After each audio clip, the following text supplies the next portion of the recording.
तो जेजे के सीजन 3 के एपिसोड 3 में हमें कलिंग गेम्स के बारे में बहुत सारी बातें जानने को मिलती हैं। लाइक ये कलिंग गेम है क्या, केंजाकू ये गेम करवा क्यों रहा है और आखिर ये गेम खेला कैसे जाना है। अब अगर कोई गेम स्टार्ट हुआ है तो वो खत्म भी होगा, तो फिर ये कलिंग गेम कैसे खत्म होगा। तो चलो एक एक करके इन सब पर बात कर लेते हैं। एंड मोस्ट इंपोर्टेंटली इस गेम के रूल्स के बारे में, जो अभी आपको बहुत ज्यादा कंफ्यूजिंग लग रहे होंगे। तो सबसे पहली चीज है कि ये कलिंग गेम आखिर है क्या। तो देखो, कलिंग गेम एक्चुअल में कोई गेम नहीं है बल्कि एक रिचुअल है जिसे केंजाकू सारी ह्यूमैनिटी को तेंगेन के साथ मर्ज करना चाहता है ताकि ह्यूमंस का इवोल्यूशन हो सके। अब आप पूछोगे कि इसकी जरूरत ही क्या है, तो केंजाकू सिंपली इस एरा को हैन एरा की तरह बनाना चाहता है।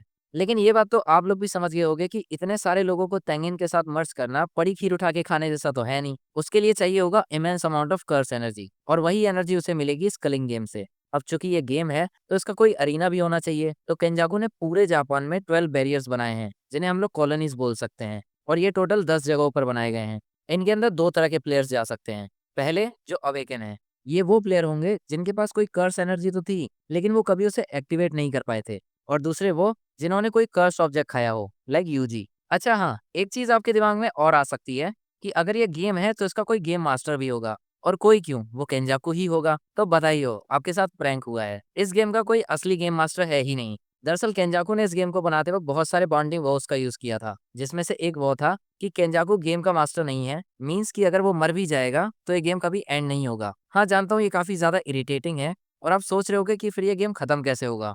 तो वो बड़ा सिंपल है, इस गेम में एंटर होने वाले सभी लोगों को मरना पड़ेगा। तो अब तक आपको समझ आ ही गया होगा कि ये गेम क्या है, केंजाकू इसे क्यों रन कर रहा है, और प्लेयर्स कौन कौन होने वाले हैं।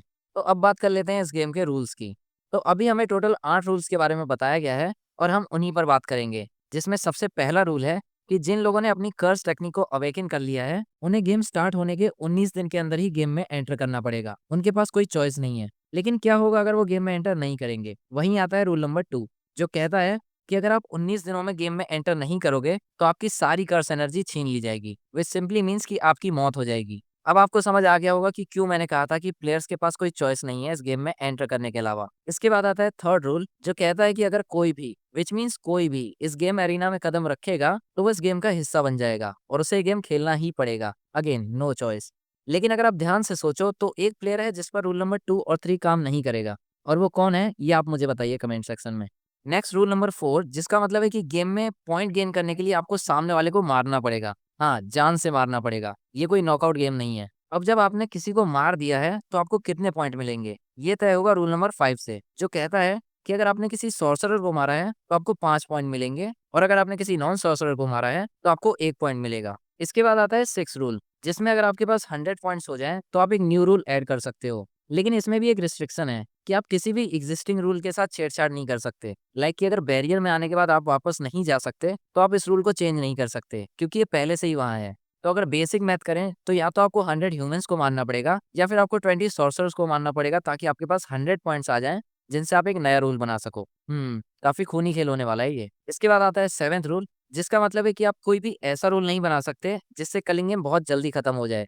लाइक अगर आपने कोई ऐसा रूल बनाया जिससे सभी प्लेयर बिना लड़े अपने घर खुशी खुशी जा सकते हैं, तो ऐसा नहीं हो सकता, क्योंकि भाई केंजाकू ने हजारों साल लगाए हैं इस प्लान को बनाने में। वो इतनी आसानी से गेम को तो खत्म नहीं करेगा। और आखिरी रूल कहता है कि किसी भी प्लेयर के पॉइंट्स अगर 19 दिनों तक चेंज नहीं होंगे, इसका मतलब है कि आप किसी से लड़े ही नहीं, तो आपकी कर्स एनर्जी छीन ली जाएगी। और मैंने आपको पहले ही बता दिया है कि कर्स एनर्जी छिन जाने का मतलब क्या होगा। तो ये थे कलिंग गेम के रूल्स और कैसे इस गेम को खेला जाना है। और अब हमें आगे कुछ और रूल्स देखने को मिल सकते हैं, और अगर वो मिलेंगे तो हम उन पर भी बात कर लेंगे। बाकी आप बताइए कि आप इस गेम में किस किस को फाइट करते देखना चाहते हैं, या आपके इस गेम को लेके क्या एक्सपेक्टेशंस हैं।